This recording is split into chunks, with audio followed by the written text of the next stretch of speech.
Every January we watch clocks strike midnight. But the first New Year parties were held under reed mats, temple roofs, and star-choked skies. Long before fireworks, drums, incense, and careful eyes on the heavens marked the crossing from one cycle to the next. Tonight, we'll travel from Babylon's colossal Akitu festival to Egypt's rising of Sirius, from early Chinese rites and Athenian oaths to Rome's Janus-faced dawn.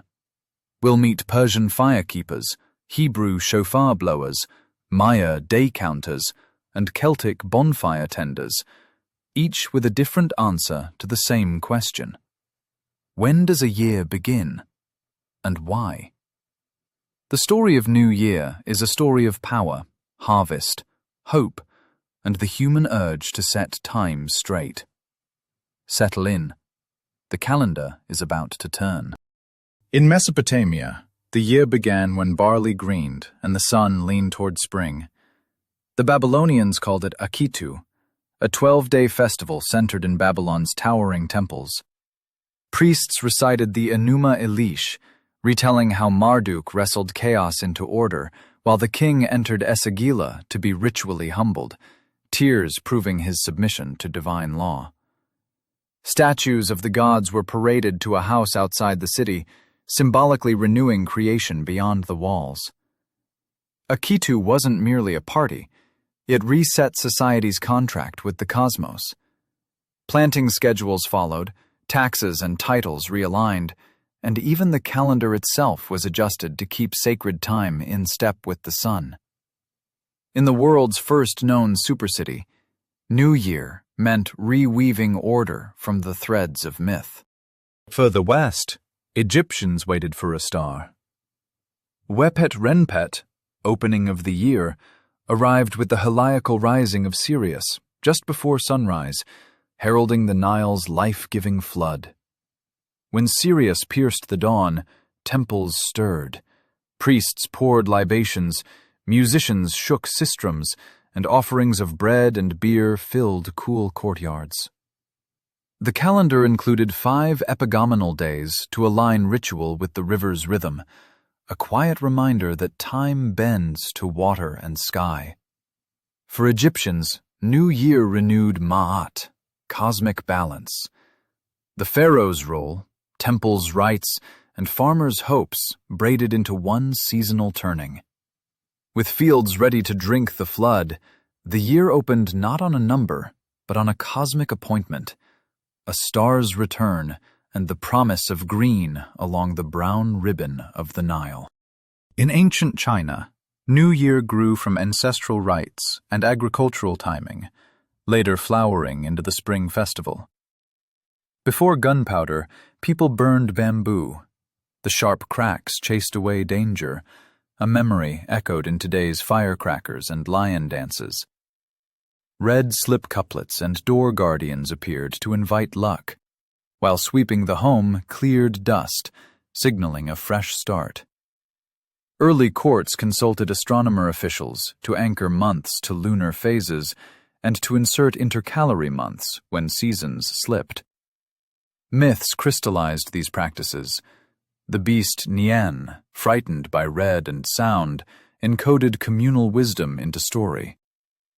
The year didn't just turn, it was defended by sound, color, and order.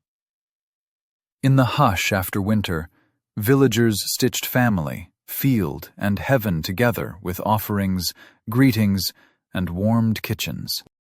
The Athenians began their year after the first new moon following the summer solstice. They called the opening month Hekatombaion, named for hecatombs, grand sacrifices. The city renewed oaths, seated officials, and prepared for the Pan-Athenaea honoring Athena, weaving civic life into lunar time. In a world of moonlit hills and marble stoas, timekeeping meant watchful priests and water clocks, and a willingness to intercalate when months drifted askew. The new year wasn't a single midnight, but a measured alignment, citizens, polis, and the sky in dialogue. For Greek thinkers, order in time echoed order in thought. the calendar as an instrument of reason and ritual. The year began not with fireworks, but with vows, processions, and the quiet certainty of the new moon. Rome's New Year is a study in power over time. Early Romans began in March, the season of Mars and marching. Tradition credits King Numa with adding January, the month of Janus, two-faced guardian of thresholds. By 153 BCE, political necessity moved the consular year to January 1st. Then Julius Caesar, advised by the Alexandrian astronomer Sosigenes, remade the calendar in 46 BCE, a solar year with leap days to keep it honest. On the calends of January, Romans offered wine and cakes to Janus, exchanged strainae, lucky gifts like honeyed dates and evergreen branches, and spoke good omens. The year's door was opened with ceremony and calculation, a neat Roman blend of augury and administration. To command the calendar was to command the empire's rhythm. Across the Iranian plateau, Nowruz, New Day, has welcomed spring since antiquity. In Achaemenid times, delegations carved at Persepolis seemed to offer tribute at a sovereign dawn, while Zoroastrian themes of light over darkness infused the season.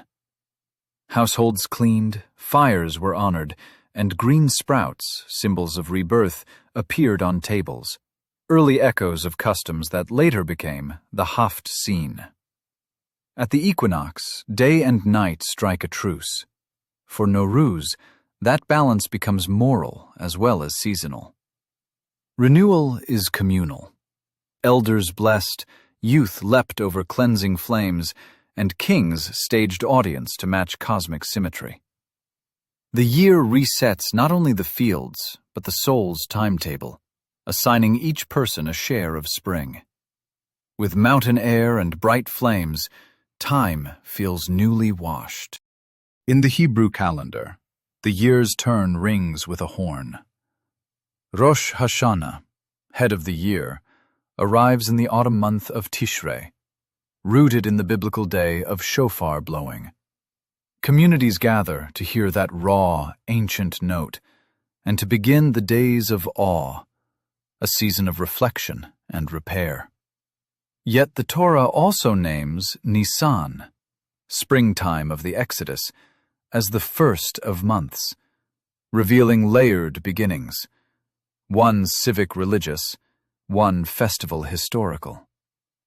In orchards and synagogues, time braided harvest cycles with memory and ethics. New Year here is less confetti, more conscience. Tallying deeds, mending relationships, tasting apples and honey for sweet beginnings. 2 new years, 2 lenses, agriculture and deliverance, remind us that calendars are tools for living a moral and seasonal life.